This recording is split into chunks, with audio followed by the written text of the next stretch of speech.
buenos días, alcaldesa Erika, y a todas las amigas y amigos que estáis aquí acompañando a Erika. Pues hace un mes prácticamente, ¿no?, que nos encontramos en el ayuntamiento, y le estaba comentando que parece que hace un año, que esto de la pandemia nos hace que pase el tiempo de una manera rara, cosas que son muy largas pasan en poco tiempo, y esto que parece que fue hace un año resulta que hace un mes nada más. Pues nada, encantado de tenerte aquí, de que presentes tu trabajo, que bueno, como bien ya decía, te comenté la otra vez, pinceladas de tu vida, de tu entorno, de tus amigos, de ese grupo de amigas que trajiste, de esa pandilla tan novelesca.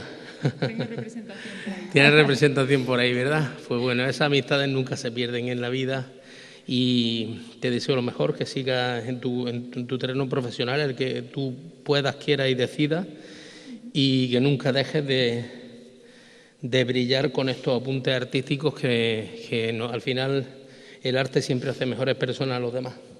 Así que gracias. Bueno, pues muchas gracias, Erika, y bueno, y bienvenidos todos aquí a la fábrica del Pilar. Concretamente hoy estamos en lo que era el antiguo almacén del azúcar, que se ha reconvertido en una de las mejores salas de exposiciones de Andalucía, y la verdad, qué mejor sitio, ¿no?, qué mejor sitio para presentar al público al libro de Erika. La verdad es que tengo que decir que nos enteramos de este libro desde el ayuntamiento casi que de casualidad, ¿no?, a través de terceras personas, y nos sorprendimos de la profundidad, ¿no?, y de la belleza que recoge el libro una vez que lo tuvimos en sus manos. Lo primero que hicimos, porque este equipo de gobierno entiende que tenemos que apostar por los jóvenes valores motileños. La verdad es que lo estamos diciendo, que estamos teniendo la suerte de vivir una magnífica generación de jóvenes motileños que están despuntando en distintas modalidades, en el arte, en la pintura, en el deporte, y tenemos la obligación desde el ayuntamiento de darlo a conocer, ¿no? Es una obligación de darlo a conocer a la sociedad motileña, y también que se vean ellos respaldados por su ayuntamiento, porque al fin y al cabo es la casa de todos. Y bueno, pues le hicimos una recepción oficial en el ayuntamiento, donde ya tuvimos la oportunidad de conocer a Erika y conocer parte de su obra artística, de su poesía, y quedamos que cuando las circunstancias lo permitieran, bueno, pues que íbamos a tener ya una presentación oficial aquí en la nave del almacén del azúcar de su obra, bueno, pues para que el resto, como digo, el resto de Motril, ¿no?, y la comarca conozca los jóvenes valores que tenemos en Motril. Así que, Erika, muchas gracias. Estás aquí rodeada de tu familia. Te animamos, como ha dicho el concejal de Cultura, te animamos a que siga escribiendo, te animamos a que siga, bueno, pues lo que te gusta, porque al fin y al cabo lo que estás haciendo es lo que te gusta, y pocas personas pues tienen la oportunidad de disfrutar, ¿no?, disfrutar con su trabajo.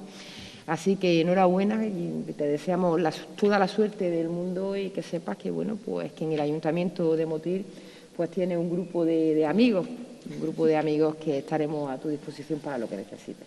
Así que muchas gracias. Primero, dar las gracias primero al Ayuntamiento porque me haya vuelto a recibir aquí, en esta que es mi casa, y por sentirme, como bien dices, tan respaldada y tan acompañada por todos vosotros.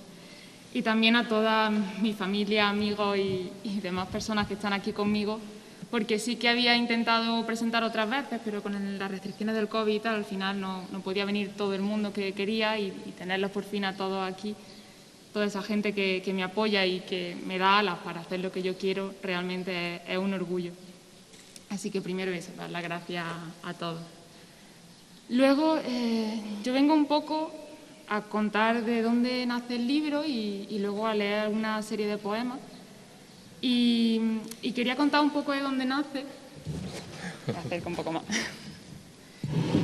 Quería contar un poco de dónde nace, porque muchas veces parece que, como que la cara que damos hacia la gente y hacia afuera, parece que todo es muy fácil y que tenemos un sueño y vamos a por ese sueño y lo conseguimos, y siempre estamos mostrando hacia afuera la cara del éxito.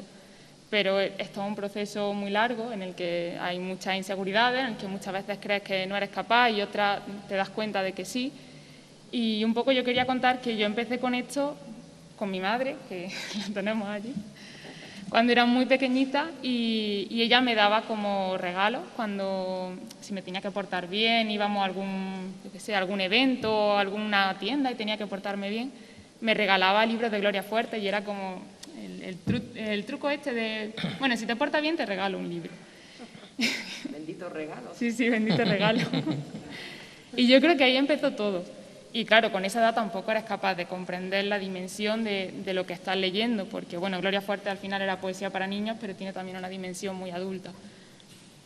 Y empecé un poco por ahí, y luego ella me llevaba también a la biblioteca y como que intentaba cultivar mucho en mí ese sentido literario. De ahí, cuando entré al colegio, empecé a escribir tanto poesía como relatos, pero sobre todo relatos. Y vi que se me daba bien. Y tampoco vi que se me daba bien por una cosa propia, sino porque la gente que tenía alrededor me lo estaba diciendo. Entonces yo siempre lo digo constantemente, tengo que agradecerle muchísimo a la gente, porque es la gente la que me ha llevado hasta aquí. Y un poco así, viendo que se me daba bien, que a la gente le gustaba lo que escribía, pues empecé a echar concursos y gané algún concurso y dije, ostras, igual esto puede ser una opción. Aunque tampoco nunca me lo llegué a plantear como una profesión, porque sé que el mundo de las letras es un mundo difícil. Y nada, fue un poco a partir de ahí. Luego llegué al instituto y conocí a mis profesores. Bueno, mis profesores de lengua en el instituto siempre han sido, la verdad, maravillosos. María Ángeles y Lupiáñez, los tengo como 3 grandes referentes que me han guiado también mucho por este camino. Y el último de ellos, Lupiáñez, era también poeta y me daba literatura universal. Y yo sentí como mucha conexión con él y con el tipo de cosas que escribía, y sentía también que él me dio como esa confianza de decirme, incluso en un comentario de texto, que él veía que tenía algo para expresar. Así que un poco como con todo ese respaldo seguí hacia adelante y llegué a la universidad, donde estudié comunicación audiovisual, que es una cosa que a priori no tiene demasiado que ver con el mundo de las letras, la literatura y demás, pero era porque a mí me ha gustado siempre la televisión, el cine y todos los medios, y yo lo que quería hacer realmente era literatura para cine y para medios. Mi idea era ser guionista. Así que entré un poco en la carrera y dejé de lado todo lo que había estado hasta ahora con la poesía, el relato, la novela, lo dejé un poco de lado. Y me centré más en lo que era el guión y aquel texto que tenía que ver con lo puramente audiovisual.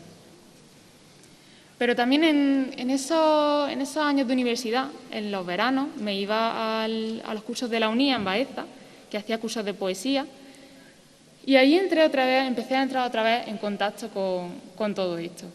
Y entré en contacto además con un tipo de poesía que no es la que normalmente tú estudias en tu nivel académico.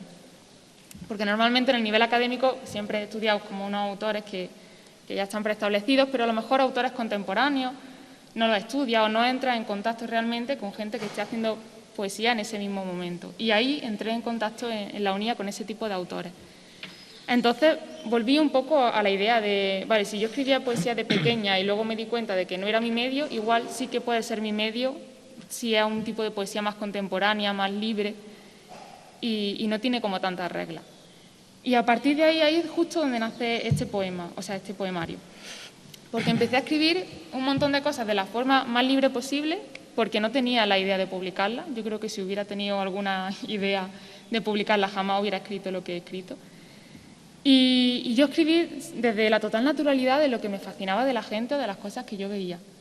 Y era, pues yo qué sé, en el metro escribo muchísimo de gente que me llama la atención, de viajes que hago y me encuentro a alguna persona que por lo que sea que tiene una forma de andar especial, que combina una chaqueta con un abrigo y digo, tiene algo, eso que acaba de hacer significa algo. E intento como buscarle ese segundo sentido a acciones de la gente que en principio no podrían pasar desapercibidas. Y me interesa mucho como conocer a todas esas personas. Y creo que me siento un poco más cerca de ellas, de conocerlas, escribiendo estos poemas. Así que empecé a escribir, pero ya os digo, sin ninguna pretensión de publicar ni nada. Y entonces en estos cursos me encontré con un hombre que él traducía poesía del alemán al español y era como un artista contemporáneo. Y tuvo como mucha insistencia desde el principio en que nos conociéramos y en que le enseñara la poesía que yo escribía. Poesía que yo hasta el momento le había enseñado a lo mejor algún poema suelto a mi madre y poco más. Y se la enseñé. Hice como un recopilatorio, me costó un mes casi decidir que se lo iba a enseñar. Y a partir de ahí me dijo, ostras, pues yo aquí veo que hay algo y yo te alentaría a que publicase y a que lo intentase. Y fue eso, fue un poco el empuje que tú tienes de decir, voy a hacer esto porque me gusta, pero también el empuje que te dan los otros de, oye, sigue para adelante porque aquí puede que haya algo.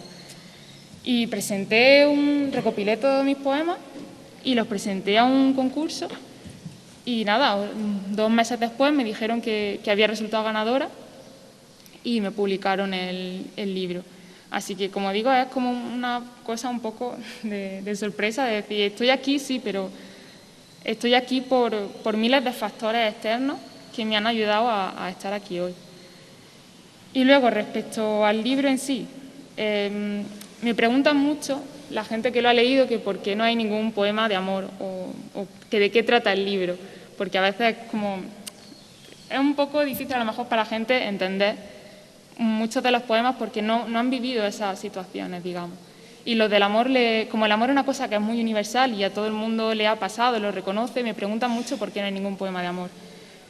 Y yo creo que sí que hay poemas de amor, lo que pasa es que, como digo en la dedicatoria, tengo como una especie de amor hacia los extraños, a gente que no conozco, pero que significan algo en mi vida y de alguna forma pasan a ser parte de mí. Y un poco esto es lo que se ve reflejado en el libro. Ya digo, pues pueden ser paisajes, pueden ser personas, movimientos, cualquier cosa. También hay algún poema un poco más de reflexión personal y de vivencias más personales que escribí en una etapa más primeriza. Pero bueno, creía que aunque ahora no me siento tan identificada con esa forma de hacer poesía, era interesante incluirlo aquí, porque al final es mi primer libro y quiero que refleje como todas las etapas que he tenido y que, al igual que hay cosas que yo creo que están bien escritas, también hay otras que creo que no están tan bien escritas, pero tengo que asumir que igualmente las escribí. Y bueno, algo significará vista desde la perspectiva. Así que más o menos eso era lo que quería contaros así de primera. Y bueno, si tenéis cualquier pregunta o lo que sea, me la podéis hacer, y si no, si queréis, puedo pasarles algunos poemas y explicar un poco de dónde vienen.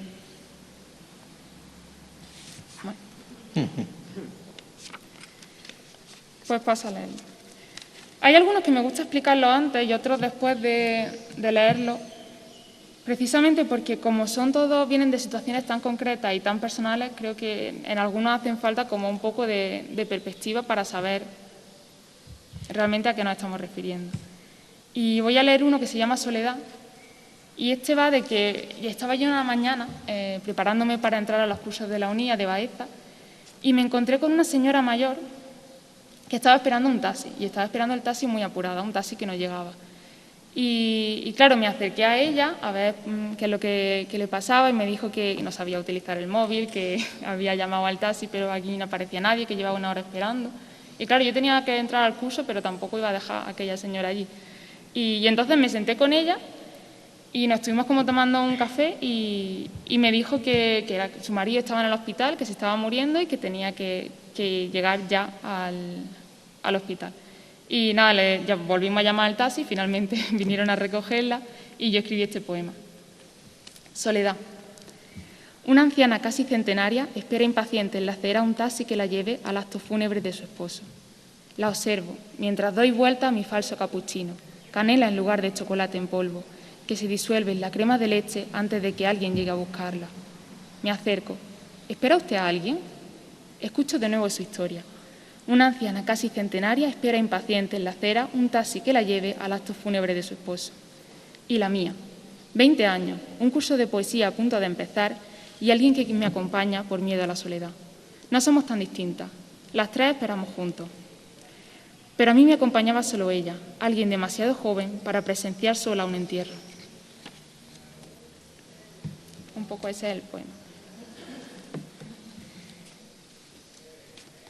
Vale, ahora voy a leer otro que es también como representativo de una de las corrientes que hay en el libro, que yo diría que son como personas, viajes y reflexiones interiores. Y este es uno de esos poemas que van sobre los viajes. En concreto, este fue un viaje que hice a Portugal con mi madre y bueno, me fascinaron varias cosas de Portugal, entre ellas, sobre todo, como esta cosa que tiene de que los edificios están casi todos medio derrumbados. Parece que es una ciudad que está hecha a escombros,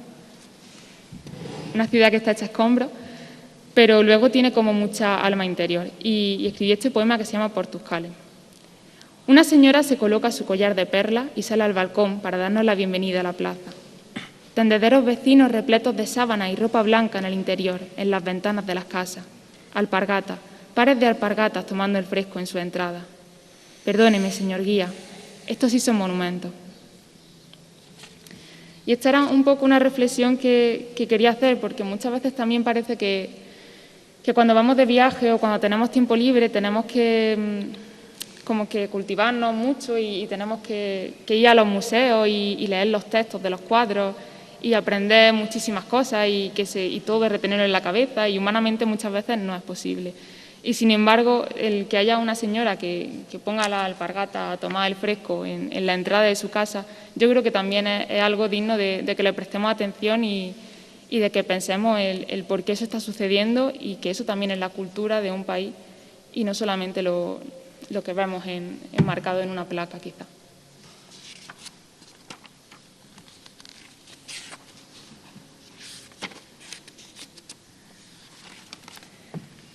Ahora voy a leer otro que le hice a mi primo, porque está por aquí. Es un niño que siempre me ha dado muchísima ternura. Desde chico era como muy sensible. Y me hizo mucha gracia un día que estábamos en la piscina y estaba como, no sé, me acuerdo, jugando al fútbol o al baloncesto, y cuando marcaba un punto, un gol, lo anotaba con flores que estaban caídas en el césped, en el suelo. Cogía la flor y anotaba su punto. Y me parecía como un contraste tan bonito que le escribí este poema. El niño que anotaba los tantos con flores. Cuando la sensibilidad se desborda bordando juegos de azar. Ríe carcajada a deshora y se le acongoja el corazón cuando en una sala de cine hieren a la fantasía. Él era el niño que anotaba los tantos con flores recién segadas de un poema de Baudelaire. Cuando la sensibilidad se desborda bordando juegos de azar.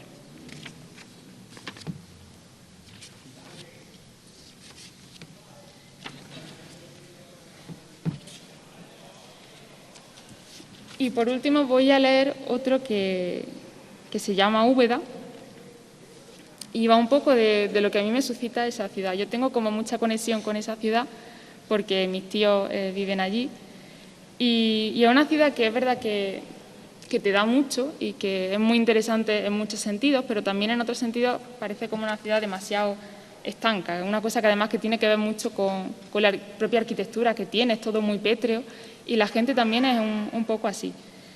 Y entonces estaba en una plaza y veía a los niños jugar, a los niños y a las niñas, y estaban todas las niñas jugando cogidas de la mano, con sus lazos puestos, con sus vestidos, y todos los niños jugando al fútbol, tirándose por el suelo. Y me pareció un contraste como muy claro, que yo hacía tiempo que no lo veía tan claro igual en otros sitios, y además me dio como cierto miedo o temor a que fuese como un requisito, ¿no?, para jugar en esa plaza. Si eres niña, haces esto; si eres niño, haces aquello. Y escribí este poema. Aquí, en la plaza de Andalucía, los niños juegan a ser niños con el balón y las niñas juegan a ser niñas de la mano cogida. Ellos con bermudas transpirables, ellas vestidas de terna domingo. Ellos de todas las edades, ellas siempre de la misma edad. Ellos se encuentran y se unen, ellas son presentadas por sus padres. A ellos les sudan las entradas.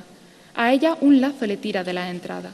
Aquí, en la plaza de Andalucía, los niños jamás podrán ser más que niños y las niñas jamás podrán ser más que niñas, aun cuando ya no se trate de un peligroso juego. ¿Este es el último o no?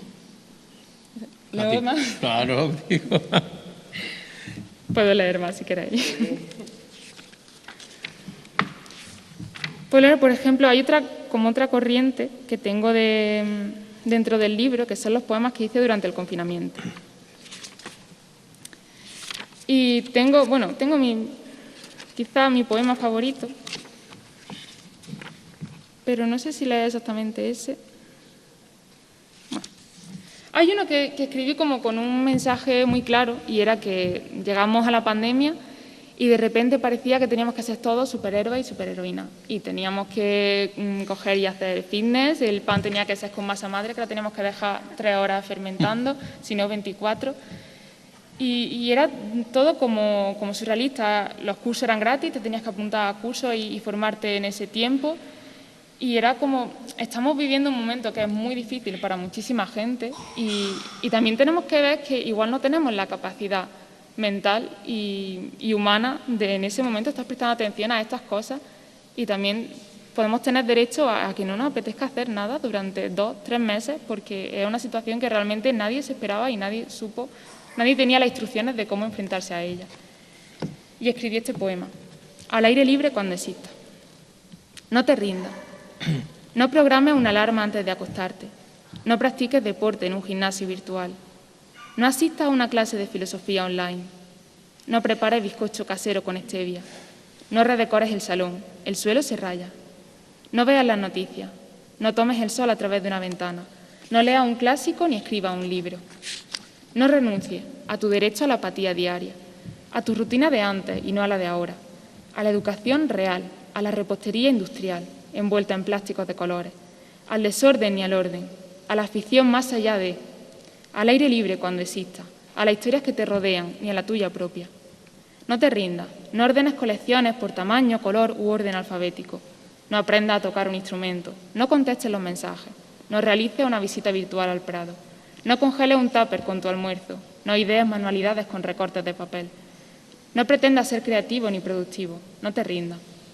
No renuncies al caos sin causa ni consecuencia, al último single de Marc Anthony, a los sentimientos aprendidos en un libro de autoayuda, a lo mediocre o lo banal, a vivir al día o bien entrada la noche, a la revolución industrial. A tu tiempo, que es tuyo, ni a tu espacio, que es tuyo mientras alguien lo siga cobrando. No renuncies. Si estás leyendo esto, no te rindas y no renuncies al aire libre cuando exista.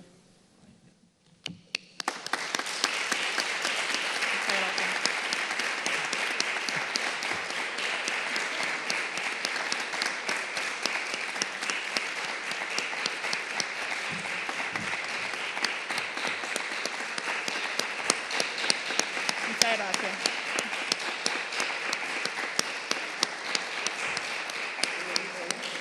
Muchas gracias. Y no sé si queréis leer otro del confinamiento, que este parece que ha tenido éxito. También tenía como otra sensación en el confinamiento y escribí otro poema porque era como cuando ya se podía empezar a salir. Yo personalmente no quería salir porque mi mundo es un mundo como muy dinámico. A mí me gusta mucho ir al cine, ir al teatro y hacer miles de cosas. Y de repente lo que podía salir era en tu barrio y a dar un paseo. Y era como, bueno, estamos desescalando, sí, estamos volviendo a la normalidad, pero no es la normalidad que yo quiero. Era como este sentimiento de lo que yo quiero es lo que tenía antes y lo quiero ya. Entonces me daba como un poco de apuro, digamos, pasar ese proceso y me daba un poco también de apatía. Y escribí este poema que se llama Desescalada. El abono joven del metro, de Puerta de Arganda a Antón Martín, y a pie hasta el barrio de las Letras. El transporte no desescala todavía. Línea 1 hasta el Jardín del Buen Retiro. Un tupperware con macarrones recocidos y un pareo que no ahuyenta a las hormigas. La naturaleza no desescala todavía. La Feria del Libro. Un libro que compro pero no leo. Un marcapáginas de un libro que ni siquiera compro. La literatura no desescala todavía. Cruzo el parque hasta Plaza de Colón. El Centro Cultural de la Villa, la Sala Fernán Gómez. El teatro no desescala todavía. Línea 10 hasta Plaza de España, la Sala 7 de los Golem y enfrente el Café 8:30. El cine no desescala todavía. Acabo de leer las inscripciones en la acera, el tupperware de macarrones, la contraportada del libro, acaba la función y acaba la sesión. Pero no cojo el metro de vuelta porque el abono ha caducado y mi mundo no desescala todavía. Y yo sigo en casa.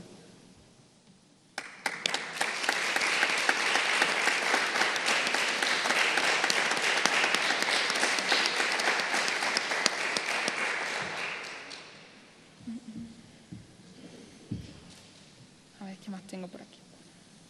¿A tener que leer otro? Luego, bueno, voy a leer uno de estos que digo que no salga de aquí, pero no estoy como muy orgullosa. No te preocupes, no sale de ahí. No sale, de ahí no sale. Son como de eso, de una etapa en la que empecé un poco y lo que quería realmente era expresar cosas que yo sentía, pero he visto que me siento más cómoda expresando las cosas que yo siento a través de otras personas o de terceras vidas. Pero bueno, aquí hablaba un poco de la mía. Y este poema se llama Frenar. Hay personas que al verme me callan y hay cosas que no debería callar. Hay personas que al verme me acusan y culpas que no debería sentir. Hay personas que al verme me hieren y hay heridas que no me dejan vivir.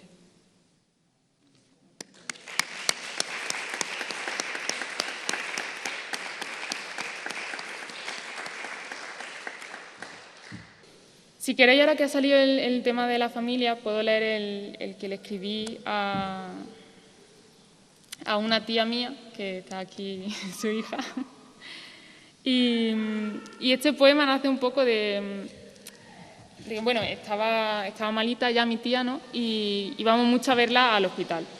Y yo siempre he sido una niña súper tímida. Y yo iba y yo me acuerdo que yo es que no decía nada. Yo podía estar una hora y 20, y no era capaz de articular palabras más allá de hola y adiós. Y además no hace tanto tiempo, o sea, hace relativamente poco tiempo. Y sin embargo a mí me gustaba irme con mi madre y cada vez que me decía vamos a ver a no sé quién, yo decía, ay, pues yo voy. Y me gustaba como estar allí y sí, y estás con ellos, con la familia y ves también la forma de ser que tenían y cómo actuaban. Y hice este poema que se llama La sal de la vida.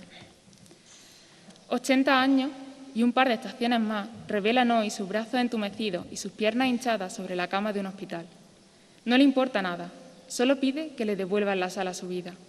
Y de este modo ríen los enfermeros al llevarle la corriente. Lo que no sabe nadie es que duerme por las noches con un salero bajo el colchón, y de todos es conocido que la sal ahuyenta a los espíritus. La muerte tienta para llevársela, pero ella cierra el puño, aprieta los dientes y desencaja la mandíbula. Nadie le va a arrebatar la sal a su vida.